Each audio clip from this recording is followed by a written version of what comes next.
रात्रि का समय ब्रह्मांड के द्वार खोलता है। जब सब कुछ शांत हो जाता है तो भीतर का द्वार पहली बार धीरे धीरे खटकता है, लेकिन अधिकतर लोग उस द्वार को अनदेखा कर देते हैं क्योंकि वे शरीर के बोझ से थककर बस नींद में गिरते हैं। परंतु जिन्हें 7 दिन में चमत्कार देखना है, उन्हें बस एक सरल किंतु दिव्य रहस्य जानना है। नाभि में सोते वक्त बस थोड़ा सा करना है। नाभि, जहां जीवन का केंद्र है, जहां चेतना का पहला स्पंदन प्रकट हुआ था। क्या आप कभी रुके हैं और अपनी नाभि को भीतर से देखा है? नहीं देखा, क्योंकि हम बाहर देखने में इतने व्यस्त रहे हैं कि भीतर का यह द्वार धूल में छुप गया। नाभि केवल शारीरिक केंद्र नहीं है, यह ऊर्जा का केंद्र है, प्राण का केंद्र है। योगानंद ने कहा था कि नाभि में रात्रि का क्षण जब विश्राम में डूबता है, तब वहां हल्की सी जागरूकता रखने मात्र से भीतर का ऊर्जा स्रोत जग सकता है। कोई कठिन साधना नहीं, कोई कठिन अभ्यास नहीं, बस 7 रातें, और हर रात सोते वक्त नाभि में अपनी उपस्थिति की थोड़ी सी रोशनी जलानी है। ये रोशनी विचार की नहीं, अनुभूति की होनी चाहिए। न तो कल्पना करनी है, न ही कोई शब्द दोहराना है। केवल अनुभव करना है कि आपकी नाभि के केंद्र में हल्की सी ऊष्मा है, एक हल्का सा कंपन है, जैसे जीवन भीतर ही भीतर फूट रहा हो। प्रिय आत्माओं, यह कोई साधारण ज्ञान नहीं जो आप सुन रहे हैं, यह एक जीवित अनुभव का निमंत्रण है। क्या आप भीतर उस चमत्कारी शक्ति को देखना चाहेंगे जो वर्षों से सोई हुई है? क्या आप सचमुच अपने जीवन में वो परिवर्तन चाहते हैं जो आत्मा तक को झकझोर दे? तो यह 7 रातों की साधना आपके लिए है। आप अभी लाइक करें, कमेंट में लिखें, मैं तैयार हूं, ताकि यह संकेत ब्रह्मांड तक पहुंचे, और यह वचन दें कि आज की रात से आप यह प्रयोग आरंभ करेंगे। अंत तक देखिए, क्योंकि हर एक शब्द में आपको नया द्वार मिलेगा। जैसे जैसे आप सोते वक्त अपनी नाभि में ध्यान देंगे, आप पाएंगे कि वहां एक कंपन सा शुरू हो रहा है। धीरे धीरे यह कंपन आपके पूरे शरीर में फैलने लगेगा। यह ऊर्जा का प्रवाह है जो जड़ता को तोड़ता है और चेतना को मुक्त करता है। पर क्या आपने कभी सोचा है कि नाभि क्यों इतनी महत्वपूर्ण है? क्यों हजारों वर्षों से संतों ने इसे जीवन का मूल स्रोत कहा है? क्या यह केवल शरीर तक सीमित है, या इसके पीछे कोई और भी रहस्य छुपा है? और क्या यह संभव है कि 7 रातों में ही भीतर ऐसा परिवर्तन आ जाए कि आप स्वयं को एक नई रोशनी में देखें? यह प्रश्न आपके भीतर हलचल पैदा करेंगे, और यह हलचल ही पहली निशानी है कि कुछ भीतर जाग रहा है। परंतु यह जागरण तभी गहराता है जब अगली रात आप थोड़ा और गहरे उतरे। क्या आप तैयार हैं उस दूसरी सीढ़ी पर पांव रखने के लिए, जहां कंपन थोड़ा और स्पष्ट होगा और ऊर्जा थोड़ी और सघन? जहां कंपन थोड़ा और स्पष्ट होगा और ऊर्जा थोड़ी और सघन, वहीं से यात्रा आगे बढ़ती है। अब नाभि में केवल ऊष्मा नहीं है, अब वहां एक हलचल है, जैसे कोई बीज मिट्टी के नीचे से फूटने को तैयार हो। यह हलचल भयभीत न करे, क्योंकि भीतर परिवर्तन की पहली पहचान हमेशा कंपन और स्पंदन से होती है। अब आप देखेंगे कि जब आप रात में अपनी नाभि पर ध्यान रखते हैं तो सांसें अपने आप गहरी और धीमी होने लगती हैं। ये संकेत है कि शरीर का पुराना ढर्रा टूट रहा है और भीतर ऊर्जा की नई धारा बह रही है। पर क्या आपने कभी पूछा है, यह ऊर्जा कहाँ जाती है? क्या यह केवल शरीर को भरती है, या यह आपके भाग्य, आपके विचार, यहाँ तक कि आपके आकर्षण शक्ति को भी छूती है? योगानंद कहते थे कि नाभि में बस थोड़ा सा ध्यान और आपके भाग्य की दिशाएं खुद बदलने लगती हैं। ये कोई चमत्कार नहीं, बल्कि ऊर्जा का विज्ञान है। जब ऊर्जा केंद्र जागता है तो वह सबसे पहले मन के पुराने संस्कारों को हिलाता है। यही कारण है कि दूसरे या तीसरे दिन कुछ लोग बेचैनी या असामान्य स्वप्न अनुभव करते हैं। पर घबराइए मत, यह भीतर की सफाई की पहली प्रक्रिया है। अब प्रश्न यह है, क्या आप इस सफाई प्रक्रिया का स्वागत कर पाएंगे? क्या आप तैयार हैं अपनी उन जड़ताओं को छोड़ने के लिए जो वर्षों से आपकी चेतना पर धूल की तरह जमी है? क्योंकि यह साधना केवल चमत्कार दिखाने के लिए नहीं है, यह भीतर से हल्का और निर्मल बनाने के लिए है। जब नाभि में ऊर्जा प्रवाहित होती है तो सबसे पहले वह आपके असंतुलन को सामने लाती है, और यह शुभ संकेत है। क्योंकि बिना असंतुलन को देखे संतुलन संभव नहीं। तो अगली रात जब आप लेटें तो स्वयं से एक वचन लें कि आप इस प्रक्रिया में पूरी तरह समर्पित रहेंगे, कि चाहे भीतर कंपन तेज हो या पुरानी स्मृतियां उभरे, आप उन्हें प्रेम पूर्वक स्वीकार करेंगे, क्योंकि यही प्रेम पूर्ण स्वीकृति 7 दिन के भीतर उस चमत्कार का द्वार खोलती है जिसकी खोज में आज आप यह ज्ञान सुन रहे हैं। पर क्या यह ऊर्जा केवल शरीर तक सीमित है? क्या यह आपके रिश्तों, आपके भाग्य रेखाओं और आपकी आर्थिक स्थिति तक को नहीं छूती? और क्या यह संभव है कि केवल नाभि में ध्यान करके मनुष्य पूरे ब्रह्मांड के ऊर्जा स्रोत से जुड़ जाए? यह प्रश्न अब अगली रात और अगली अनुभूति में स्वयं उत्तर देंगे। ये सुनने में कोई कल्पना लगे, पर योग के रहस्य यही कहते हैं, जब आप नाभि में ध्यान करते हैं तो आप केवल अपने शरीर के केंद्र को नहीं, बल्कि उस सूक्ष्म धागे को स्पर्श करते हैं जो आपको विराट ऊर्जा से जोड़ता है। यही धागा आपकी चेतना और ब्रह्मांड की चेतना के बीच पुल बनाता है। और जब यह पुल जागृत होता है तो जीवन में वे संयोग घटते हैं जिन्हें लोग भाग्य या चमत्कार कहते हैं। पर क्या आपने कभी सोचा कि ये संयोग क्यों होते हैं? क्या यह केवल संकल्प शक्ति है या इसके पीछे नाभि केंद्र की ऊर्जा का प्रसार है? जब नाभि में चेतना ठहरती है तो आपकी आकर्षण शक्ति बढ़ती है। आपके विचार, शब्द और कर्म सब में चुंबकीय शक्ति आ जाती है, और यही चुंबकत्व आसमान से अवसरों को और धरती से संसाधनों को आपकी ओर खींचता है। इस साधना के तीसरे या चौथे दिन आप पाएंगे कि लोग आपकी बातों पर पहले से ज्यादा ध्यान देने लगे हैं। पुराने अटके कार्य अचानक गति पकड़ने लगे हैं। यह संकेत है कि आपकी नाभि ऊर्जा अब बाहर की दुनिया में स्पंदित होने लगी है। लेकिन साथ ही यह भी देखना होगा, क्या आप भीतर से स्थिर हैं? क्या आपका मन इन नए अनुभवों में खो रहा है या आप अपने केंद्र में टिके हैं? क्योंकि योगानंद कहते थे, शक्ति तब तक वरदान है जब तक वह संयम में रहे, और संयम का अर्थ है केंद्र में स्थिरता। नाभि ध्यान केवल जागृति का उपाय नहीं, संतुलन का भी विज्ञान है। यह आपको भीतर की मौन शक्ति से जोड़ता है, जहां इच्छा भी शांत हो जाती है और परिणाम भी सहज आते हैं। अब प्रश्न यह उठता है, क्या यह साधना केवल रात में ही करनी है? क्या दिन में भी कोई ऐसा सरल उपाय है जिससे यह ऊर्जा जागृत बनी रहे? क्या आप दिन भर की दौड़ भाग के बीच भी अपने नाभि केंद्र में टिके रह सकते हैं, ताकि जीवन की हर क्रिया साधना बन जाए? यही रहस्य अब अगली अनुभूति में प्रकट होगा। यही साधना का अगला चरण है। यह तब संभव है जब आप जागते हुए भी अपने भीतर उस कंपन को महसूस करें जो रात में नाभि पर ध्यान करते समय जागा था। इसका अर्थ यह नहीं कि आप बाहरी दुनिया से कट जाएं, बल्कि यह कि दुनिया में रहते हुए भी भीतर की ऊर्जा की डोर थामे रहे।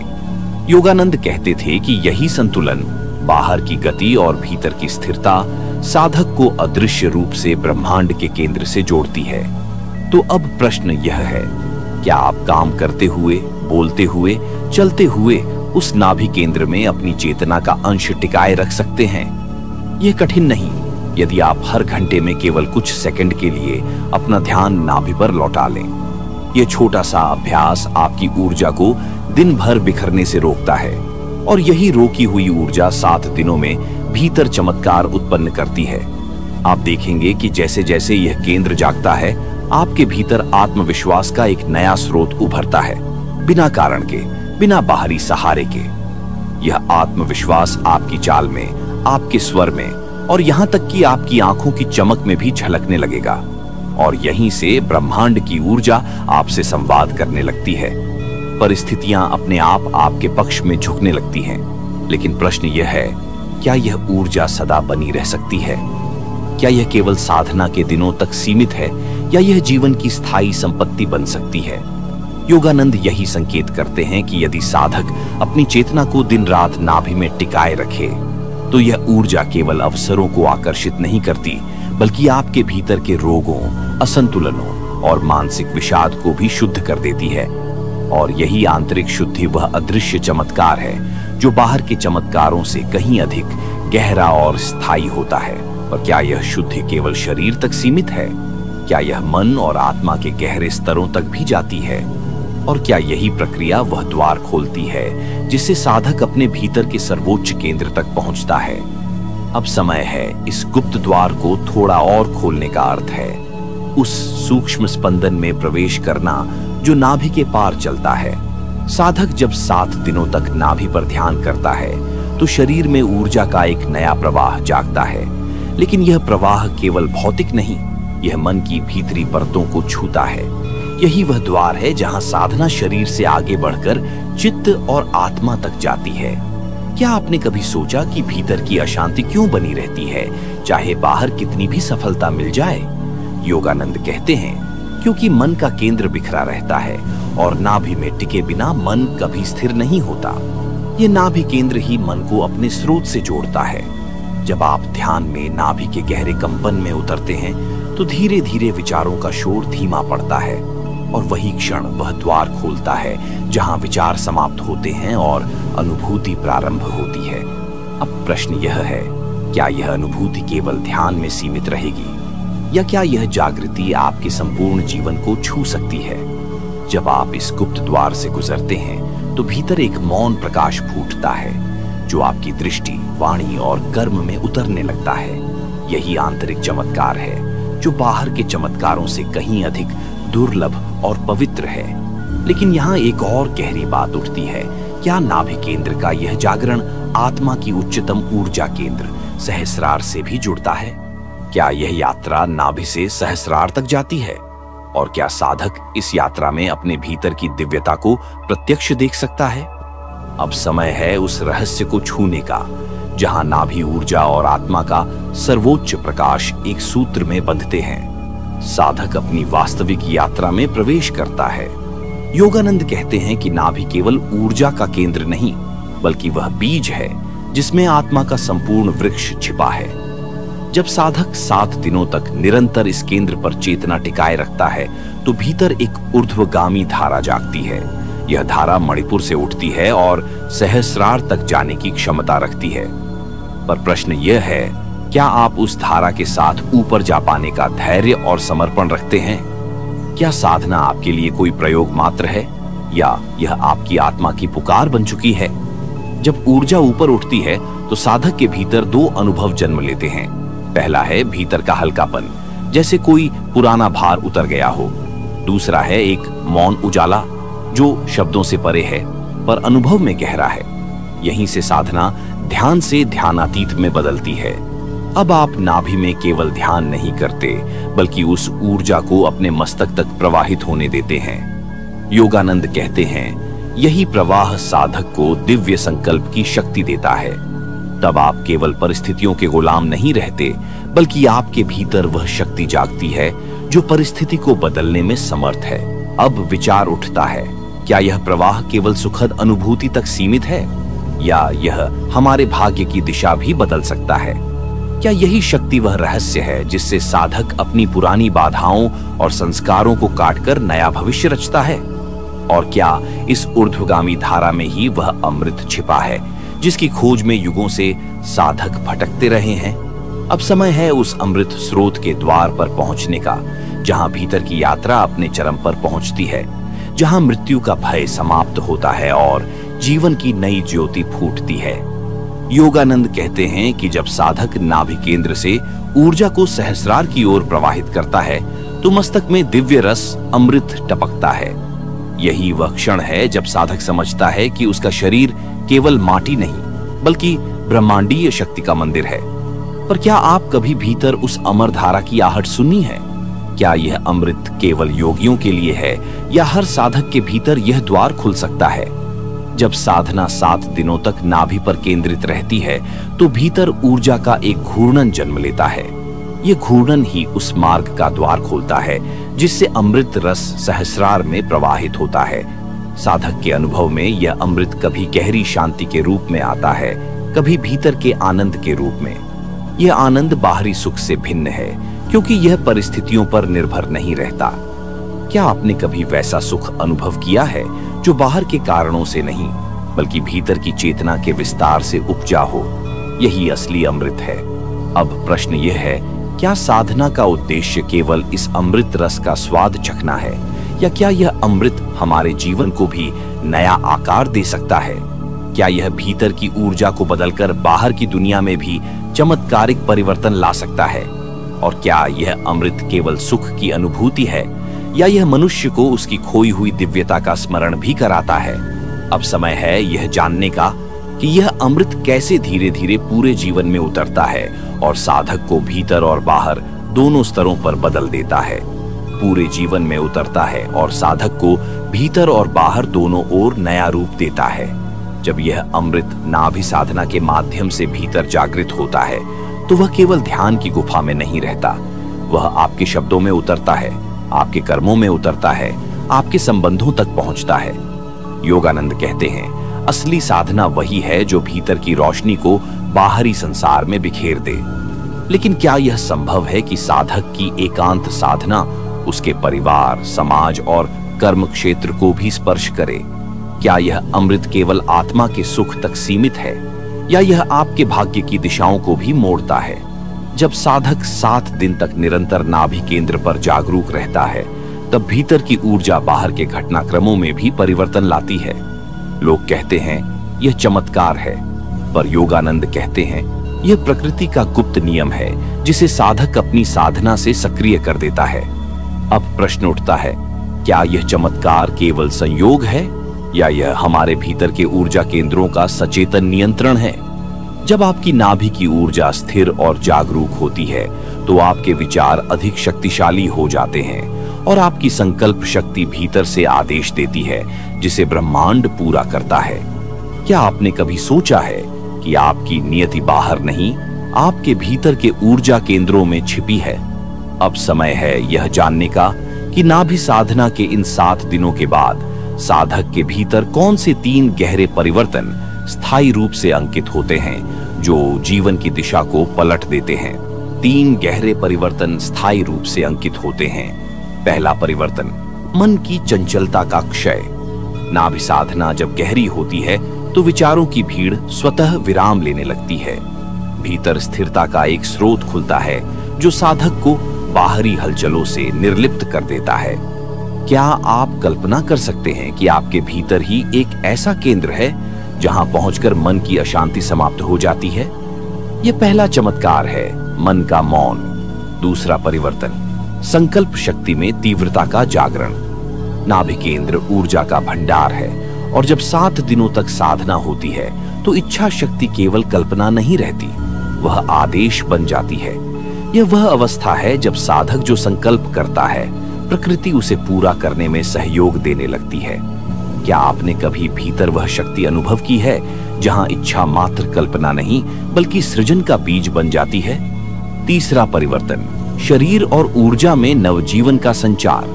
योगानंद कहते हैं कि नाभि में केंद्रित साधना शरीर के रोगों को नहीं बल्कि रोगों की जड़ को जलाती है। यह केवल चिकित्सा नहीं बल्कि कायाकल्प है। साधक अनुभव करता है कि ऊर्जा का प्रवाह नया हो गया है, जैसे जीवन पुनः आरंभ हो रहा है। क्या यह संभव है कि केवल 7 दिनों की साधना से शरीर की गहराइयों में अमृत का स्पर्श हो? अब प्रश्न यह उठता है, जब ये 3 परिवर्तन भीतर जागते हैं तो साधक का अगला कदम क्या होना चाहिए? क्या यहीं रुक जाना चाहिए या अब ऊर्जा को और ऊंचे केंद्रों की ओर प्रवाहित करना चाहिए? योगानंद कहते हैं कि नाभि केंद्र ऊर्जा का महासागर है, लेकिन इसका उद्देश्य केवल संग्रह नहीं बल्कि प्रवाह है। जब साधक 7 दिन की साधना से नाभि में स्थिरता और शक्ति प्राप्त कर लेता है तब भीतर से स्वाभाविक प्रेरणा आती है। अब इस ऊर्जा को हृदय की ओर उठाओ जहां प्रेम और करुणा का केंद्र है। क्या कभी आपने सोचा है कि नाभि की ऊर्जा केवल जीवन शक्ति है, लेकिन जब यह हृदय तक पहुंचती है तो यह दिव्यता में बदल जाती है? यही भीतर की यात्रा है, ऊर्जा से चेतना की ओर, शक्ति से प्रेम की ओर। साधक जब सोते समय नाभि में जागरूक रहता है तब वह दिन में धीरे धीरे अनुभव करता है कि उसका हृदय अधिक संवेदनशील, अधिक करुणामय और अधिक जुड़ा हुआ हो गया है। लेकिन क्या यही अंतिम मंजिल है? योगानंद कहते हैं, नहीं। यह ऊर्जा फिर गले के केंद्र की ओर प्रवाहित होती है जहां शब्द और सत्य का निवास है। यहां पहुंचकर साधक के वचन में स्पंदन बदल जाता है। शब्द केवल ध्वनि नहीं रहते, वे भीतर की अनुभूति के वाहक बन जाते हैं। क्या आपने कभी किसी साधक की वाणी में वह कंपन महसूस किया है जो सीधे आत्मा को छू लेता है और अंततः यह ऊर्जा मस्तिष्क के केंद्रों की ओर प्रवाहित होती है, जहां ध्यान की गहराइयां खुलती हैं और साधक स्वयं ब्रह्मांड के साथ एकत्व का अनुभव करता है। यह वही चमत्कार है जिसकी शुरुआत नाभि के छोटे से अभ्यास से होती है, लेकिन जिसकी परिणति आत्मा की महायात्रा में होती है। अब प्रश्न उठता है, जब ऊर्जा ऊंचे केंद्रों में प्रवाहित होती है तो क्या साधक का शरीर और चेतना दोनों स्तरों पर कोई विशेष लक्षण प्रकट होते हैं? क्या कोई संकेत मिलता है कि साधना की यात्रा अब परिपक्व हो रही है? शरीर और चेतना दोनों स्तरों पर कोई विशेष लक्षण प्रकट होते हैं। जब नाभि साधना का प्रभाव गहरे स्तर पर प्रकट होने लगता है तो साधक का शरीर हल्का और अधिक संवेदनशील महसूस करता है। क्या आपने कभी महसूस किया है कि आपका शरीर किसी अदृश्य शक्ति से शुद्ध हो रहा है, जैसे हर कोशिका को आशीर्वाद मिल रहा हो? यह वह संकेत है कि ऊर्जा सही मार्ग पर प्रवाहित हो रही है। शरीर में तनाव और थकावट की भावना धीरे धीरे गायब हो जाती है और हर अंग में एक नयापन आ जाता है। लेकिन यह केवल शारीरिक अनुभव नहीं है, साधक की मानसिक स्थिति भी अब स्पष्ट रूप से बदलने लगती है। विचारों में गति कम हो जाती है और मन में एक स्वाभाविक शांति का अनुभव होता है। क्या आपने कभी ऐसा अनुभव किया है कि अचानक आप अपने विचारों से मुक्त हो गए हों? यह वह अवस्था है जहां साधक को अपनी असली पहचान का आभास होता है। वह केवल विचार नहीं है, बल्कि वह शुद्ध चेतना है जो इन विचारों को देख रही है। जब साधक की साधना गहराई में पहुंचती है तो एक और संकेत प्रकट होता है, यह आंतरिक प्रकाश का अनुभव। यह प्रकाश वह आंतरिक खुशी है जो किसी बाहरी कारण से नहीं बल्कि भीतर से प्रकट होती है। क्या यह संभव है कि आपकी आंखों के बंद होते ही भीतर एक दिव्य प्रकाश महसूस हो? यह वही प्रकाश है जो हर आत्मा का स्वाभाविक गुण है, लेकिन जिसे खोजने के लिए साधना की आवश्यकता होती है। इन संकेतों और लक्षणों के साथ साधक का जीवन भी बाहरी स्तर पर बदलने लगता है। उसके रिश्ते, उसका कार्य, उसकी समाज में स्थिति, सभी में एक प्राकृतिक सामंजस्य आ जाता है। क्या आप महसूस करते हैं कि आपके जीवन में बदलाव आ रहा है बिना किसी विशेष प्रयास के? यहाँ एक प्रश्न उठता है, क्या यह संकेत केवल एक चरण तक सीमित रहते हैं या यह एक स्थायी परिवर्तन की ओर इशारा करते हैं? जब साधक को इन लक्षणों का अनुभव होता है तो क्या यह उसकी यात्रा का अंत है या यह केवल शुरुआत है? योगानंद कहते हैं कि जब एक साधक नाभि साधना में गहरे प्रवेश करता है और शारीरिक मानसिक स्तर पर चमत्कारी परिवर्तन अनुभव करता है तो यह उसका वास्तविक उद्धार नहीं होता। यह तो बस एक प्रारंभ है जहां वह अपने अस्तित्व की गहराइयों में और अधिक उतरने की क्षमता प्राप्त करता है। साधना का मार्ग केवल किसी एक रूप में नहीं रुकता, वह हमेशा एक नई दिशा की ओर प्रवाहित होता रहता है। क्या आपने कभी यह महसूस किया है कि जब आप एक स्थान पर पहुंचते हैं तो आपको एक नई ऊंचाई की ओर प्रेरणा मिलती है? अब साधक के भीतर एक नया दृष्टिकोण जागता है। यह अनुभव केवल शारीरिक और मानसिक नहीं बल्कि आत्मिक है। साधक यह समझने लगता है कि उसकी वास्तविकता बाहर नहीं बल्कि भीतर है। क्या कभी आपने महसूस किया है कि आपको बाहर से कहीं कोई अर्थ नहीं मिल रहा और सारा अर्थ भीतर ही छिपा हुआ है? योगानंद का उपदेश था कि इस यात्रा में साधक को निरंतर आत्ममंथन करना होता है। यह केवल नाभि तक सीमित नहीं है बल्कि यह पूरे अस्तित्व की एक दिव्य यात्रा है। जब वह नाभि से उठती हुई ऊर्जा को अपने हृदय, गले और अंततः तीसरी आंख तक ले जाता है तो वह उन सभी बंधनों से मुक्त होता है जो उसे अपने भीतर और बाहरी संसार से जोड़े रखते हैं। क्या आपने कभी सोचा है कि क्या हम सचमुच स्वतंत्र हैं या हम खुद ही अपनी बेड़ियां बना लेते हैं? अब प्रश्न यह है कि जब साधक अपने भीतर की इस गहराई को अनुभव करता है तो क्या वह सिर्फ मानसिक शांति या आंतरिक सुख का अनुभव करता है या उसे उससे भी परे कोई दिव्य अनुभव प्राप्त होता है? क्या वह सत्य का साक्षात्कार कर पाता है जो स्वयं परमात्मा के रूप में प्रकट होता है?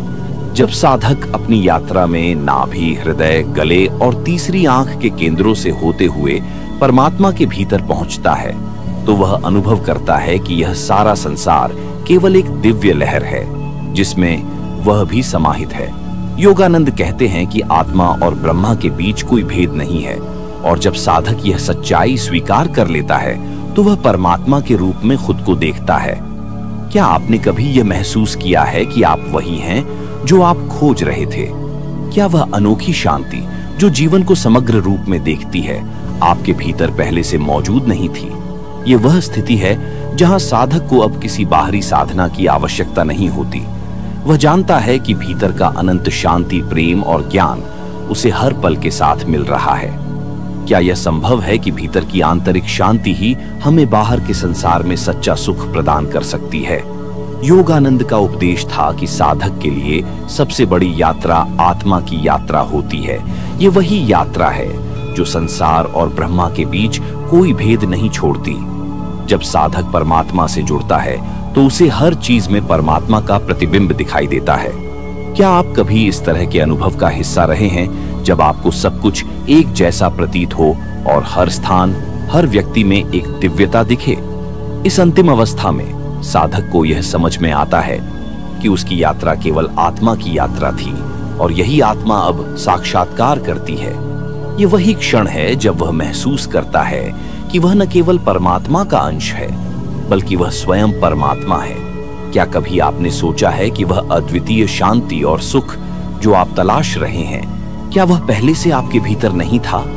क्या वह अंततः नाभि में ही छिपा हुआ था जो अब प्रकट हुआ है? अब हम इस यात्रा को यहीं समाप्त करते हैं, लेकिन एक गहरी समझ यह बन जाती है कि यात्रा कभी समाप्त नहीं होती। यह तो एक निरंतर शाश्वत प्रक्रिया है जो हमें आत्मा और ब्रह्मा के बीच एकत्व का अनुभव कराती रहती है। क्या हम खुद को कभी पूरी तरह से पहचान पाते हैं? क्या हम कभी पूरी तरह से उस दिव्य सत्य को समझ पाते हैं जो हमारे भीतर और बाहर हमेशा विद्यमान रहता है? यह यात्रा अब समाप्त होती है, लेकिन इसके रहस्यों को हमारे भीतर से कभी समाप्त होने नहीं दिया जा सकता। समय के साथ जो हम भीतर अनुभव करते हैं वही हमारा अस्तित्व बन जाता है। धन्यवाद।